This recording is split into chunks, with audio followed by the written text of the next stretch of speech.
Assalamualaikum.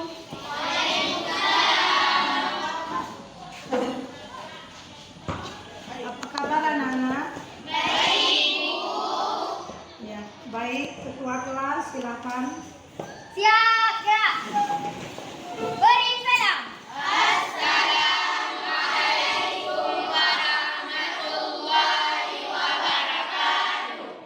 Waalaikumsalam warahmatullahi wabarakatuh.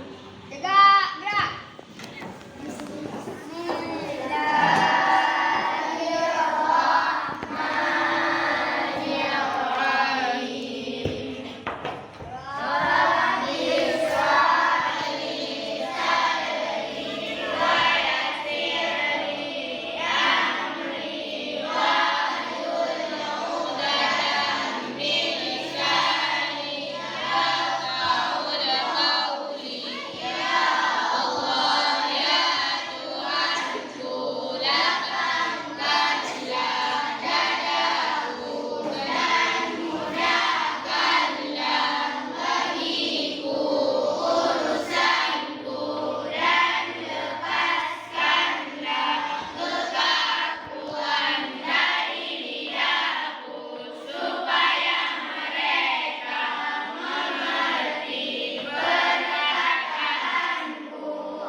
Baiklah, alhamdulillah pada hari ini kita sudah memasuki semester 2 dalam pembelajaran IPS.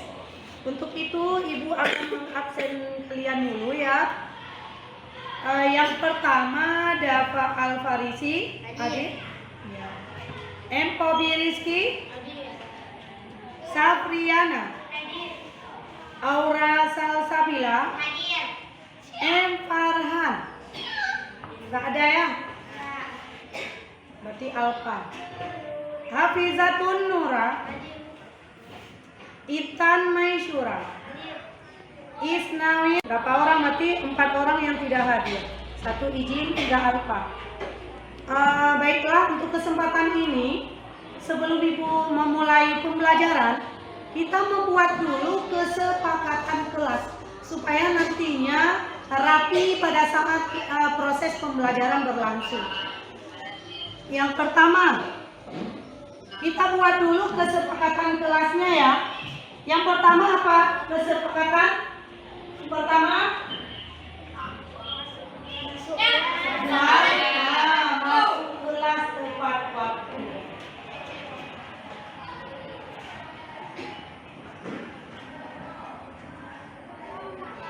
Kemudian apalagi yang kedua? keduanya?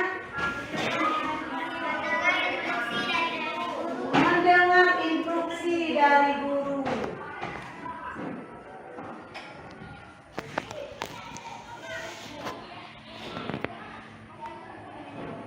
Yang ketiga. Oke, menyelesaikan tugas tepat waktu ya. 1.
Silakan duduk kembali.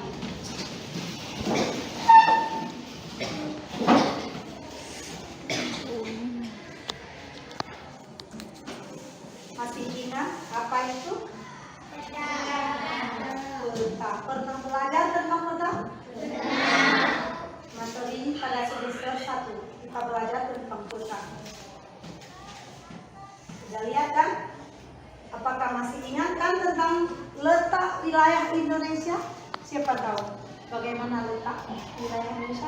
Oke. Secara geografis Indonesia terletak di antara dua benua dan dua samudra, yaitu benua Asia dan Australia, serta Samudra Pasifik dan Samudra Hindia. Dengan letak geografis inilah Indonesia disebut berada di lokasi strategis dan menguntungkan. Oke, 100 buat Intan. Berarti Intan masih ingat tentang letak wilayah Indonesia. Artinya berada di antara dua benua dan dua samudra. Oke, dan bagaimana ya pengaruh letak geografis Indonesia terhadap potensi sumber daya alam? Ada yang tahu itu? Bagaimana pengaruh letak? Kan ada letak garis di tengahnya, garis apa namanya itu? Garis khatulistiwa. Ada nggak pengaruh letak garis tersebut terhadap potensi sumber daya alam? Masuk kepada bahan apa itu namanya? Ada tumbuhan, ada hewan, ada air. Masuk ke mana itu? Sumber daya alam. Coba jawab yang lantang suaranya ya. Itu masuk kepada sumber daya alam. Oke. Jadi di rumah kalian tinggalnya di mana? Berdekatan atau ada yang merantau? Ada yang merantau? Nggak ada. Jadi bagaimana bentuk bentang alam di daerah kalian? Ada apa aja? Adanya? Danau. Apa lagi? Laut. Apa lagi? Sungai. Apa lagi? Dataran tinggi ataupun gunung. Ya boleh. Apa lagi? Dataran rendah. Ya boleh. Apa saja potensi paling besar di daerah kalian? Biasanya menghasilkan apa?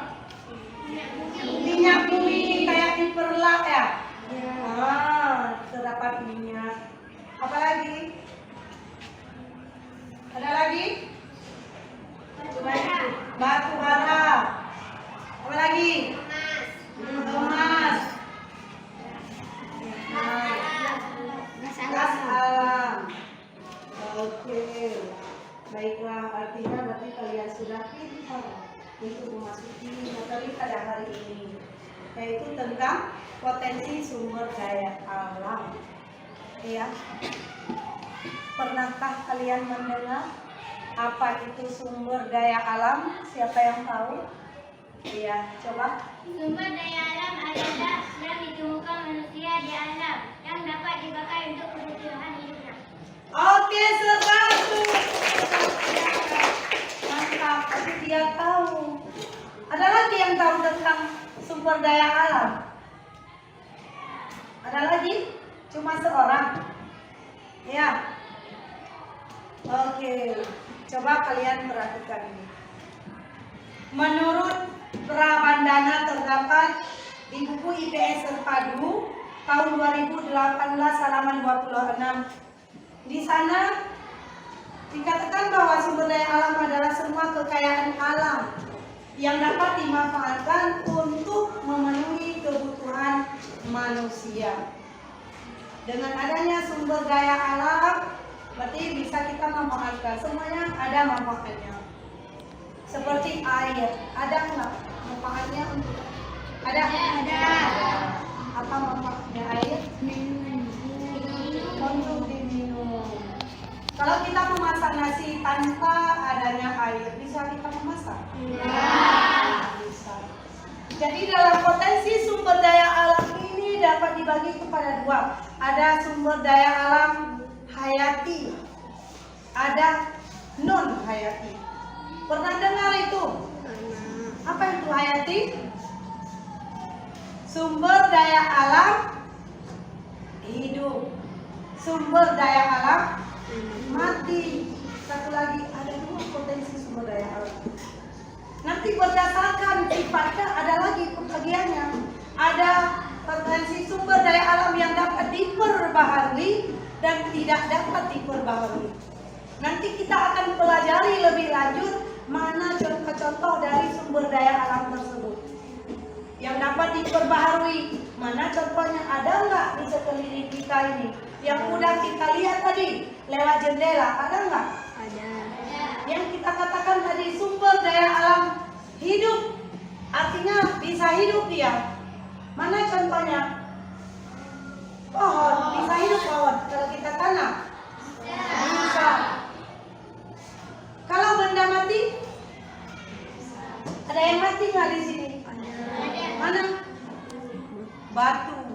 Batu bisa beranak cucu dia? Bisa. Kalau pohon pisang bisa beranak? Bisa.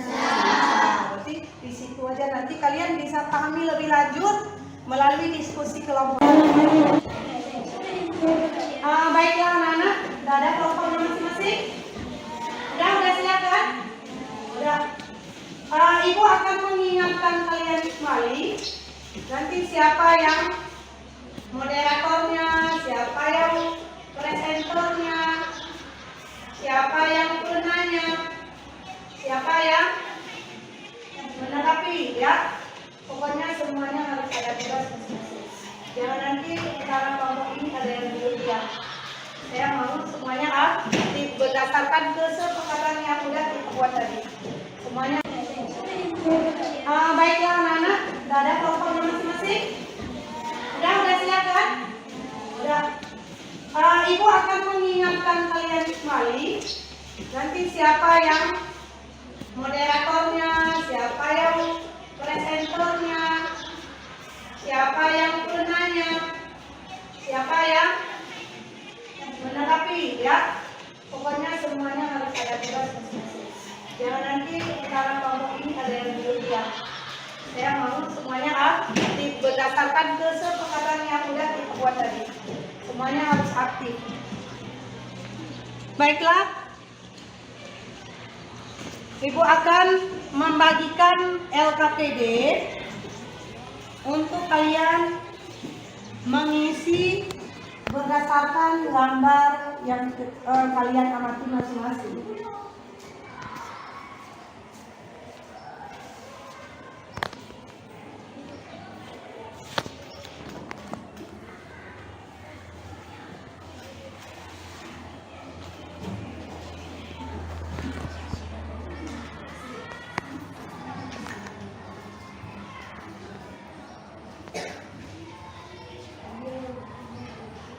punya waktu ini. Tulis terus ya. Siapa nanti yang jadi presenter? Siapa? Tulis polanya. Kamu cari juga ya. Apa pertanyaan yang nomor satunya? Harus pahami dulu baik-baik.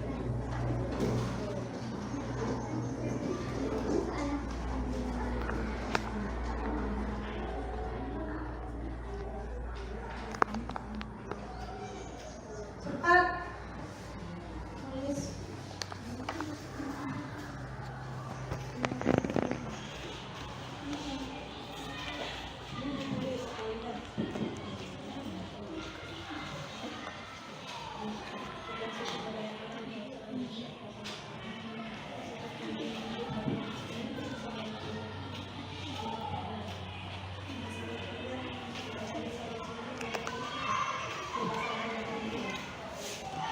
Solusinya apa solusinya nanti? Apa solusinya? Solusinya ada. Mencari solusinya mana-mana. Kalau yang menyebabkan kerusakan untuk alam, apa penyebabnya? Bagaimana cara mengatasinya?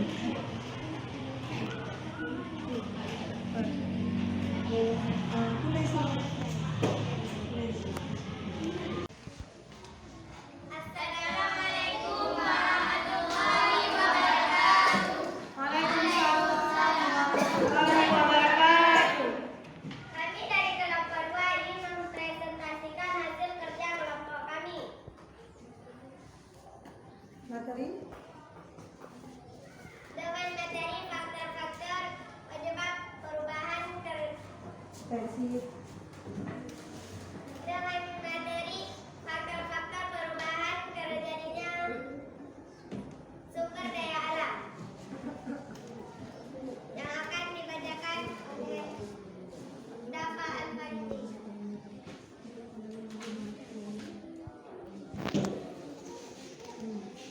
Berikut ini merupakan potensi sumber daya alam di Indonesia yang dibagi menjadi 3, yaitu sumber daya alam hutan, sumber daya alam tambang, dan sumber daya alam kemaritiman.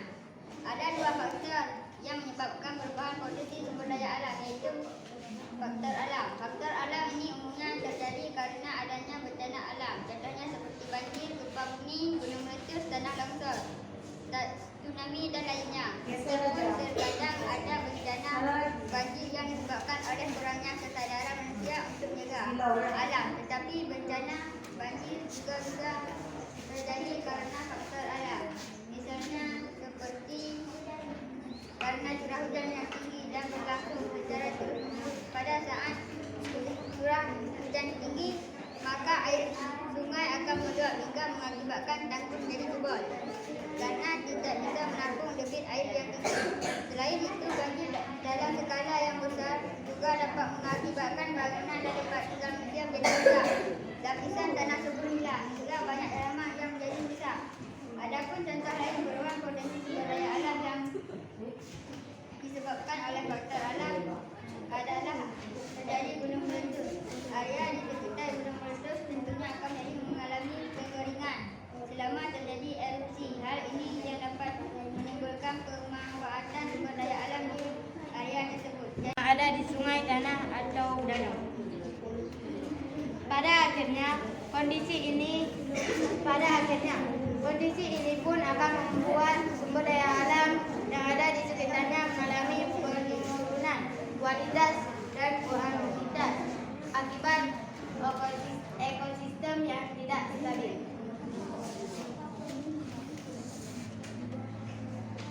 Apakah kawan-kawan semua ingin bertanya? Siapa yang mau bertanya silakan. Saya. Oke, kelompok mana? Silakan. Sebutkan nama kelompoknya. Kami dari kelompok 4 ingin bertanya kepada kelompok 2, bagaimana pemanfaatan sumber daya alam tersebut dapat dimanfaatkan secara maksimal. Nah, tampung dulu pertanyaannya. Siapa lagi yang mau bertanya? Silakan.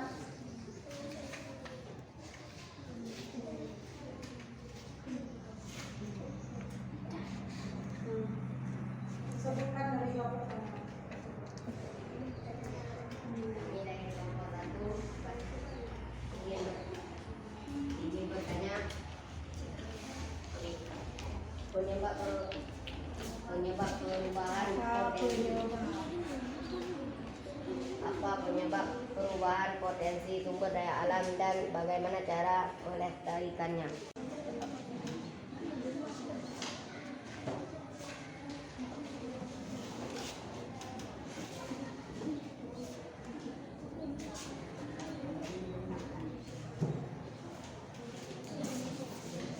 Gak ada jawabannya. Baiklah, kami akan menjawab pertanyaan-pertanyaan dari kalian. Dari kelompok mana dulu? Kami akan menjawab pertanyaan dari kelompok 4.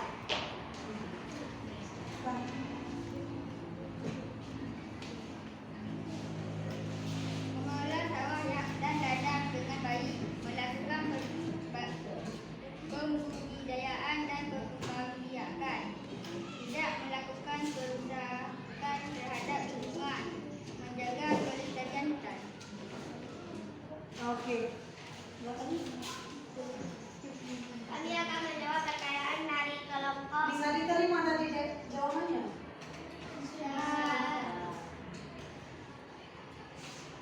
Kami akan menjawab pertanyaan dari kelompok 1. Cara melestarikan sumber daya alam. Sumber daya alam dibagi dua, sumber daya alam hayati dan sumber daya alam non hayati. Sumber daya alam hayati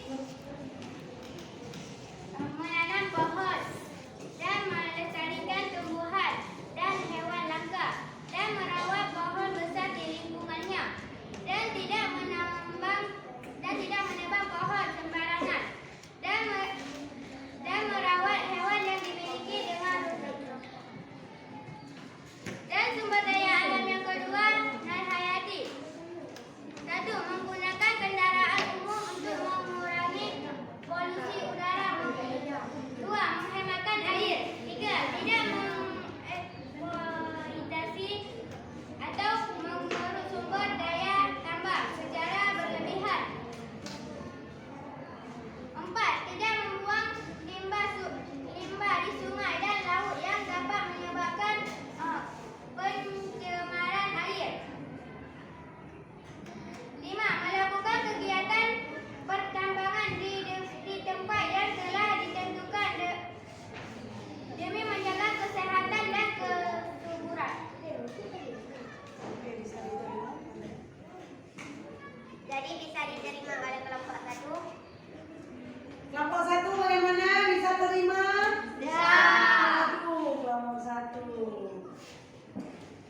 Nah, oke, kalau udah selesai semua, berarti ini nggak ada bertanya, udah silakan. Jadi ada sekian presentasi dari kelompok kami. Kami akhiri. Assalamualaikum warahmatullahi wabarakatuh.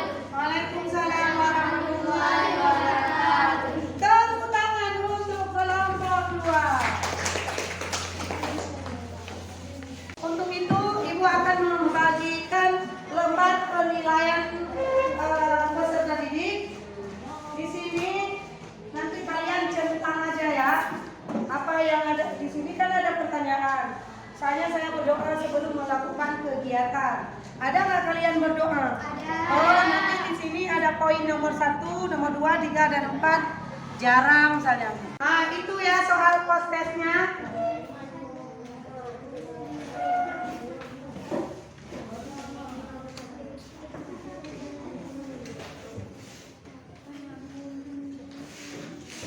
Ibu kasih waktu 10 menit. Disingkat-singkat aja.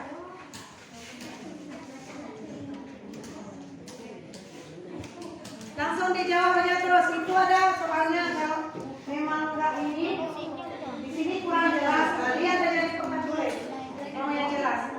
Tadi kan udah apa? Nah, di sini ada pengertian sumber daya alam yang poin nomor 1.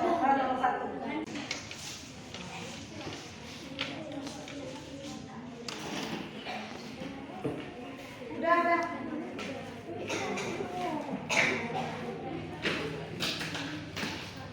Kumpulnya.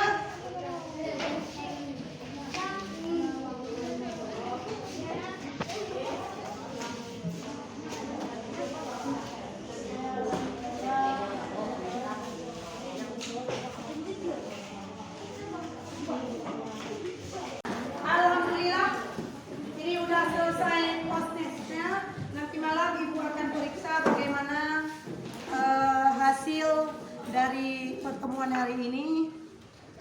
Bagaimana anak-anak? Oke. Untuk itu kesimpulan dari pembelajaran kita pada hari ini adalah sumber daya alam adalah segala sesuatu yang berasal dari alam, yang terdiri dari beragam bentuk, ada air, ada tanah, ada udara, ada apa lagi ya? Benda yang lain. Apa contohnya tadi sumber daya alam? Air, tanah.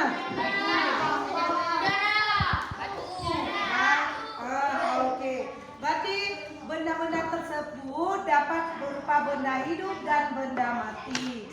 Jadi apapun yang ada di alam dapat kita manfaatkan untuk memenuhi kehidupan hidup kita. Tadi macam-macam potensi sumber daya alam itu ada 3 ya tadi. Yang pertama, ada nggak yang membahas tentang sumber daya alam hutan? Kemudian ada sumber daya tambang dan ada potensi kemaritiman. Permasalahan yang dibahas oleh kelompok berapa tadi? 3. Permasalahan yang dapat memberikan dampak buruk bagi kehidupan manusia, adanya demografi, adanya air, minimnya peran masyarakat, alih fungsi lahan. Oke, bagaimana anak-anak dengan pembelajaran hari ini? Apakah menyenangkan? Menyenangkan.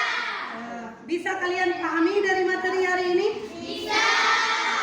Oke lah, kalau begitu, ayo ketua kelas disiapkan.